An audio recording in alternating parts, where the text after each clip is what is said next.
Now let's do section A of the exercise. Let's see first question. MCQ है ये सारे. Find the sixth term of a GP 0.2, 1, 5 and so on. So can we say A is equal to 0.2, R is equal to, you can do second term upon first term. So हर एक में 5 आ रहा है and उन्होंने मुझे 6 term पूछा है. So T6 is equal to कितना? It's very easy. T6 is equal to A into R raised to 6 minus 1. It is 0.2 into 5 raised to 5. Will you be able to solve this? Okay.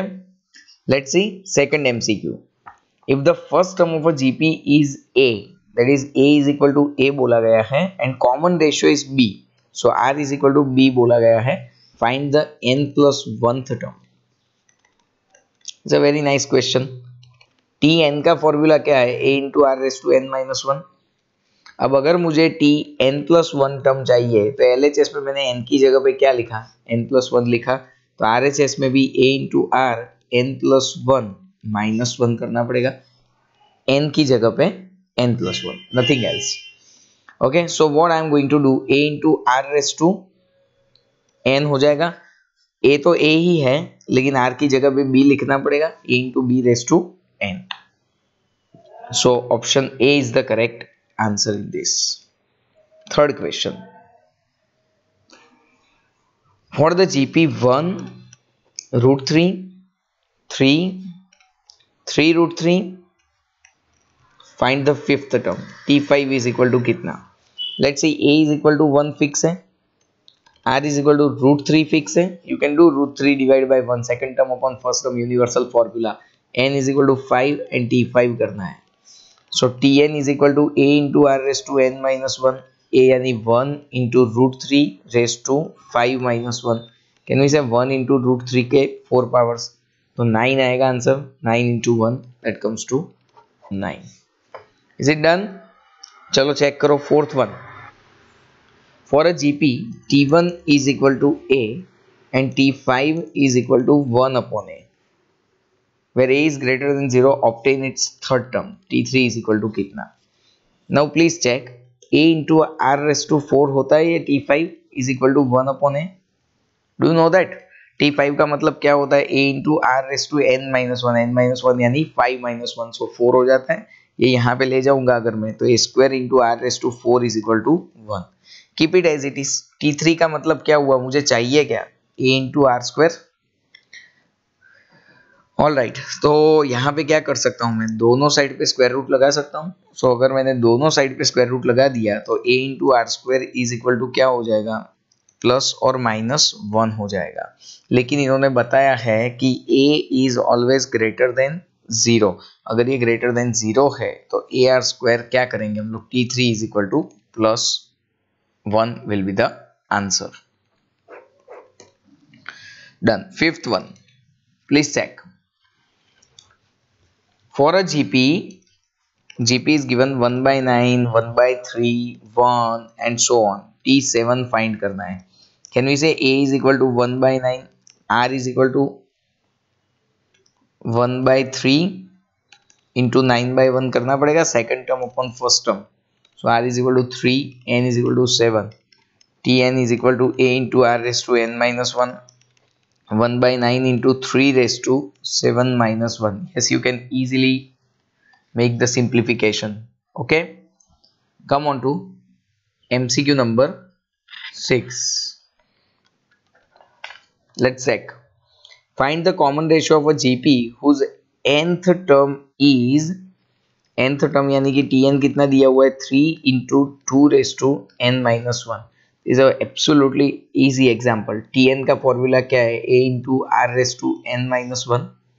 यही format दिया है. देखो A into R यानी ये रहा n minus 1. There is no change in the format even. So R is equal to simply क्या हो जाएगा? 2 हो जाएगा.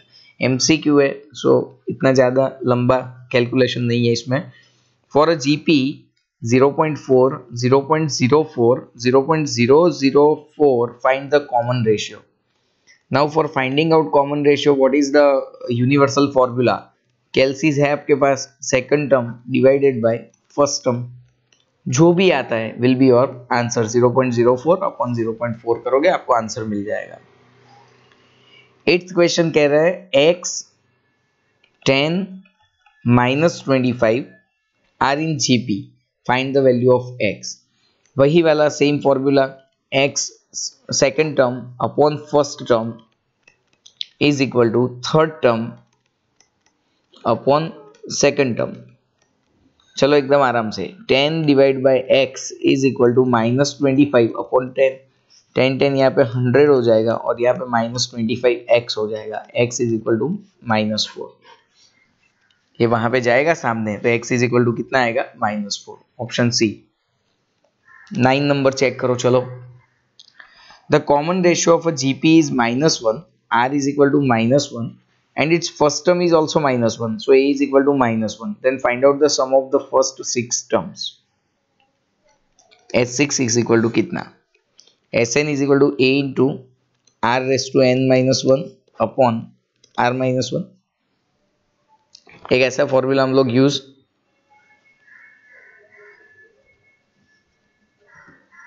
कर सकते हैं।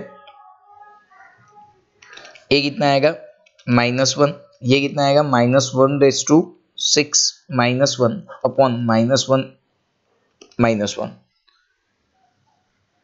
सो अल्टीमेटली अगर आप लोग देखोगे तो यहाँ पे -1 के 6 पावर, इवन पावर है, सो +1 आ जाएगा आंसर, +1 -1 अपॉन -2 हो जाएगा। Now what is happening, -1 into ये 0 हो जाता है। अब आगे पीछे कुछ भी हो, अल्टीमेट आंसर क्या आएगा, 0 ही आएगा। 10 number, common ratio of a GP is 1, r is equal to 1 and S10 is equal to 40, find out it's first term. Now इसके लिए एक स्पेसिफिक फॉर्मूला दिया हुआ है, आपको एक बार याद रखना पड़ेगा। जब r is equal to 1 होता है तो Sn is equal to n into a, there is a specific formula। जब r is equal to 1 होता है तब Sn is equal to क्या होता है, n into a। तब देखो S10 कितना दिया हुआ है, 40 दिया हुआ है, n कितना है, 10 है, into a is equal to क्या हो जाएगा, 4 हो जाएगा। Please remember this formula, Sn is equal to n into a, लेकिन कब, जब r is equal to 1 दिया हो। Is it fine with everyone? Okay, let's start with section B.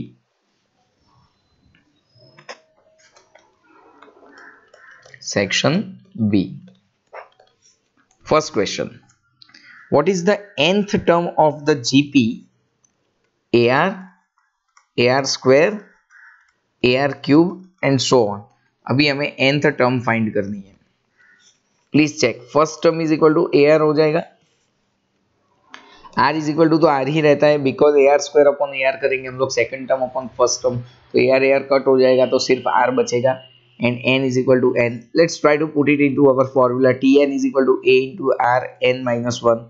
a की जगह पे can I write down AR, चलो ध्यान यहाँ पे, और r raise to n minus 1, so क्या करेंगे, a into r raise to n into r raise to -1। Do you understand? मैंने क्या किया, सिर्फ ये n minus 1 को अलग किया, n minus 1, ठीक है। Now this is r raise to 1 and this one is r raise to -1, so ये दोनों कैंसिल हो जाएंगे, सो अल्टीमेट आंसर होगा a into r raise to n। It's a very nice example. Second check करो, find the common ratio of the GP, R find करना है, GP क्या है, 0.1, 0.01, 0.001 and so on. It's very simple. R is equal to क्या करेंगे, एलसीज में सब लोग second term upon first term करेंगे, that is going to be 0.01 upon 0.1, हो जाएगा आंसर, जो भी आता है। Third one, find the sum of the 20 terms of the GP कैसी है, 7 7 7 and so on. See try to understand, अगर मैं यहाँ पे R फाइंड करता हूं तो R क्या होगा, second term upon first term, and that comes to 7 upon 7 is equal to 1। अब देखो जब R इज इक्वल टू 1 होता है तो Sn का फॉर्मूला क्या नक्की किया है हमने, n इंटू a, n यानी कि 20 टर्म्स बोला गया है, एंड इंटू a यानी 7, so answer is 140। Is it fine to everyone? Fourth one, if the GP of the G, if in a GP the nth term is given as Tn is equal to 2 raised to n plus 1. Tn is equal to 2 raised to n plus 1. Find out its common ratio. Alright. For r, common ratio for r, what we used to do? R is equal to, can I say any term divided by its previous term? Now they have given us Tn. अगर previous term की बात करें तो n minus 1 find करना पड़ेगा. 2 raised to n minus 1 plus 1. So can I say 2 raised to n? Now see Tn upon Tn minus 1 तो अपने कर ही सकते हैं. So 2 raised to n plus 1 upon 2 raised to n. Now ये देखो 2 raised to n plus 1 जो है उसको मैं क्या करता हूँ, 2 raised to n into 2 raised to 1 upon 2 raised to n. ये दोनों कैंसिल हो जाएंगे तो कॉमन रेशियो कितना आ जाएगा, 2 आ जाएगा. Let's do question number 5. क्या दिया हुआ है, 4 1 y are in GP, find the value of y. Can we say same style, second term upon first term is equal to third term upon second term. So 1 upon 4 is equal to y upon 1. So can we say 1 is equal to 4y. So y is equal to 1 upon 4. Is it done? Okay, let's do question number 6. For a GP, sum of any two consecutive term is 0. Then what will be the common ratio? It's a very nice example. Sum of, try to understand, sum of any two terms is 0. अब ऐसा कब हो सकता है, to consecutive term का total कब 0 हो सकता है? आप लोग सोचो कि अगर फर्स्ट टर्म 10 है तो सेकंड टर्म -10 होना चाहिए, तभी जाके दोनों का टोटल क्या हो जाएगा, 0 हो जाएगा. So this is for example, अगर फर्स्ट टर्म 10 है तो सेकंड टर्म -10. एग्जांपल नंबर 2, अगर फर्स्ट टर्म आप कहते हो कि सर नो फर्स्ट टर्म है ना -12 है तो सेकंड टर्म 12 होना चाहिए, तो क्या हो जाएगा, -12 एंड 12 दोनों का टोटल कितना हो जाएगा, 0 हो जाएगा. अगर मैं r इसमें फाइंड करने का ट्राई करूं, second term upon first term कितना आएगा, -1. आप कहीं पे भी देख लो, r अगर यहाँ पे फाइंड करना चाहते हो तो 12 - 12 करोगे, कितना आएगा, -1. So whenever sum of any two consecutive term is 0, r is equal to क्या होगा, -1 ही होगा. ठीक है. Come to question number 7. For a GP, if S7 is equal to 15 and S6 is equal to 11, then find out seventh term T7 is equal to कितना. आपको पता है एक ऐसा फॉर्मूला हमने देखा था कि T7 is equal to S7 minus S6. There was a very simple formula. T7 is equal to S7 minus S6. So answer will be 4. T7 का आंसर कितना होगा, 4 होगा. 8 नंबर चेक करो. State whether the statement if A, B, C, D are in GP, A, B, C, D are in GP, then AD is equal to BC is true or false. चलो देख लेते हैं. अगर ये GP में है तो can we say B upon A is equal to C upon B is equal to D upon C is equal to R. So can we say B is equal to AR हो जाएगा, C is equal to BR. BR का मतलब क्या हो, B की जगह पे मैं AR रिप्लेस कर सकता हूं. So ultimately it is going to be AR square. D is equal to CR. So ultimately again C की जगह पे AR square into R. So ultimately AR cube. All right. So यहाँ पे उन्होंने क्या दिया है, AD is equal to BC. Let's try to prove it. A की जगह पे A रखेंगे और D की जगह पे AR क्यूब रखेंगे. B की जगह पे AR होगा और C की जगह पे AR स्क्वायर होगा.